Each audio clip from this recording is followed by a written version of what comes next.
Gaurko bozeramale batzordean ikuste Nafarroko Parlamentuak erantzuna eman diela momentu honetan ikuste ia talde guztiok dauzkagun kezkei, bi kezka nola ez, lehenengota bat koronavirusaren brote berri honen aurrean aho batez onartu dugu Navarra Sumak eskatutako agerraldia, Indurain kontseilariaren agerraldiari baietza eman diogu, eta gure ustez gainera premiaz izan beharko luke, jakiteko momentu honetan eta bai parlamentuan, zenolako egoeran gabiltza. Eta bigarren, kezka ekonomika eta finantzieroari aurre egiteko baita ere aho batez akordio batetara iritsi gara, eta da gaur goizean bertan edo datozen orduetan behintzat aho batez baita esan bezala Txibite presidentearen agerraldia eskatuko dugula, gai finantzieroari nonbait erantzunak emateko. Señalaba que la Junta de Portavoces reunida hoy yo creo que ha dado respuesta a las dos principales preocupaciones en el seno de la sociedad, lógicamente y de manera muy especial en Navarra, en primer lugar, y ante el brote que parece de rebrote que se está produciendo en algunos focos en el conjunto del Estado, pero también en Navarra, del coronavirus, la comparecencia en petición inicial de Navarra Suma, pero el visto bueno de todos los portavoces para reclamar esa urgencia y sobre todo encaminar de manera rápida la comparecencia de la ministra de Sanidad, que conozcamos en sede parlamentaria la situación exactamente. Y en segundo lugar, y en lo que respecta a la cuestión económica, hemos acordado también solicitar en las próximas horas, y en este caso sí, por unanimidad, la comparecencia de la presidenta Txibite en Comisión de Régimen Foral para poder conocer los pasos que se están dando. Saben que mi grupo parlamentario, Geroa Bai, el pasado viernes en rueda de prensa, pero lo venimos expresando en multitud de ocasiones, entendemos que hay que tomar iniciativa desde las instituciones navarras, hay que exigir, lo hacíamos como grupo parlamentario al Gobierno del Estado en esa rueda de prensa y en declaración institucional que hemos presentado hoy en la sesión de esta mañana, como digo, superar inercias con respecto a la situación política, pero sobre todo a la situación económica y financiera. No podemos estar esperando de ninguna de las maneras, primero, a cómo se formulan los fondos COVID, lo hemos visto en la sesión del pasado miércoles en el Congreso de los Diputados. Navarra, junto con el resto de territorios forales, queda fuera del reparto de 5.000 millones de euros, pero fíjense, pasa desapercibido, a nosotros no nos ha pasado. En el resto de los fondos, hasta 11.000 millones de euros, Navarra no ha recuperado o no ha sido equiparada, por ejemplo, en términos de población con respecto a lo que recibirá de los 11.000 millones de euros restantes. Estaríamos en más de 100 millones de euros si se impusiera el porcentaje de población concernida desde Navarra en el conjunto del Estado. Sería algo más dinero incluso si se equiparara o se estableciera en la pérdida de ingresos la aportación que Navarra cada año hace al Estado por mor del convenio. Por lo tanto, entendemos que ha sido penalizada, creemos que es importante que se pongan en marcha ya y sobre todo se intensifiquen los mecanismos de trabajo en materia económica y financiera y por descontado también entendemos que urge de manera importante además conseguir la autorización del Estado y por lo tanto requerir del Gobierno Sánchez la autorización para la emisión de deuda en este momento.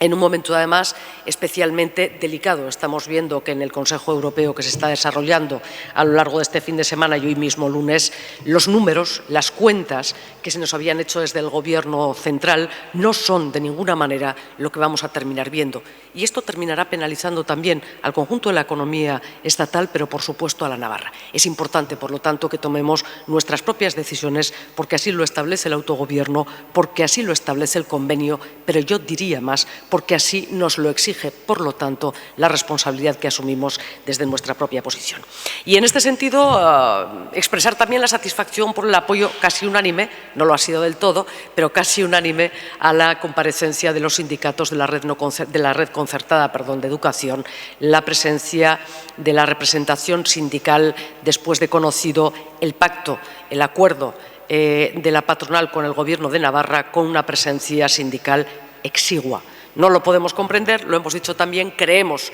que la representación sindical debe tener espacio para expresar en esta Cámara bueno, pues su posición con respecto al modo en que se ha llegado en esta ocasión a ese acuerdo que ha dejado fuera, como digo, la representación sindical, y veremos, entiendo, que la próxima semana la comparecencia en sesión de trabajo de las representantes y los representantes de los trabajadores de la enseñanza concertada, de sus representantes sindicales en esta Cámara. En ese sentido, también congratularnos como Geroa Bai por la presencia que tendrá lugar mañana en sede parlamentaria de la representación sindical de las trabajadoras y trabajadores de Siemens Gamesa en su planta de Aoiz. Entendemos también que en el apoyo y sobre todo en la búsqueda de alternativas al cierre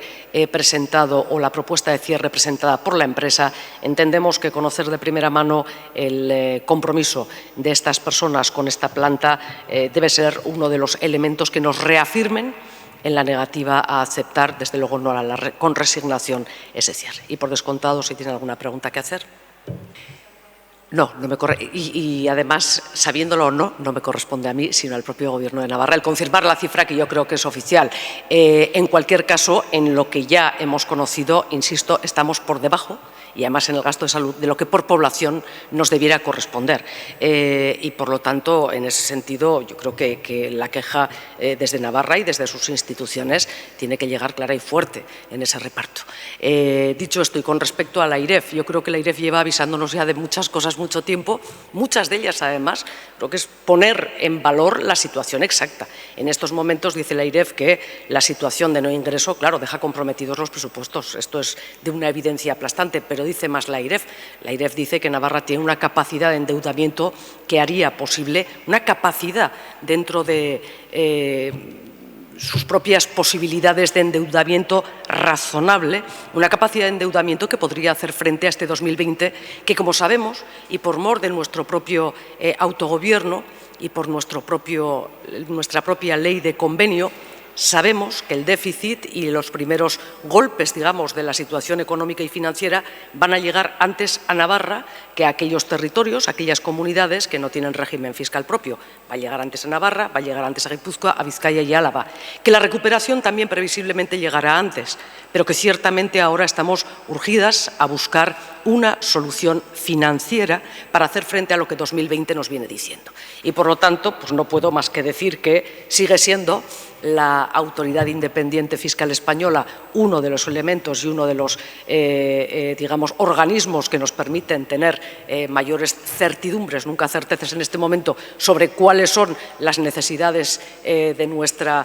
economía y sobre todo de nuestra hacienda, pero bien, como digo, viene a apoyar y a reafirmar algo que desde Geroa Bai venimos diciendo desde los primeros momentos de previsión de lo que esta crisis nos traía en el ámbito económico. Sí, lógicamente, y lo hemos dicho siempre, y por eso esos mensajes que en el Gobierno aquellos consejeros y consejeras que ha propuesto Geroa Bai, bueno, pues ponen de manifiesto, los hacemos también públicos ante la opinión pública del conjunto de Navarra. Pero yo creo que el Gobierno ha hablado también con respecto a esta cuestión en el sentido de que, claro que sí, habrá que remodelar esos presupuestos con un marco claro de cuáles los costes en materia de ingresos que en 2020 va a traer esta crisis. Digo los costes en materia de ingresos que se reducen, parece muy evidente, está ya reconocido y, por lo tanto, en ese trabajo el Gobierno está. Sí, yo le he escuchado, la verdad, las preguntas a los portavoces y a las portavoces anteriores y desconozco absolutamente la noticia. Lo digo porque no sé si se ha producido o no. Si me puede usted confirmar que no se ha producido, porque lo ha confirmado ¿quién? El propio arzobispado, el sacerdote, ¿de acuerdo? No. Pues mire, si es así, lo digo porque a veces hablamos, si es así, yo me alegro porque creo que era una celebración que debía haber siempre avergonzado a la Iglesia. No era una misa en recuerdo de las personas que fallecieron en el 36, en el 37 o en el 38 o en el 39 o años subsiguientes. Era una misa de exaltación del franquismo. Y esto es algo conocido por todo el mundo, algo a lo que entendíamos el arzobispado tenía que haber hecho frente desde el primer momento. Si no se ha producido, primero, bueno, pues satisfacción. Si no se ha producido y no se va a volver a producir, porque así lo ha establecido y lo ha entendido el arzobispado o la propia Iglesia, ¿no? Ya por eso digo pues que valorar esto es muy difícil, no se ha producido porque no ha ido nadie o es que no lo sabemos. Vamos a ver, yo quiero recordar que la posibilidad de que una misa de estas características se celebre corresponde a quien es autoridad, en esta Iglesia, y en este caso es el arzobispado, a quien se le ha requerido en más de una ocasión.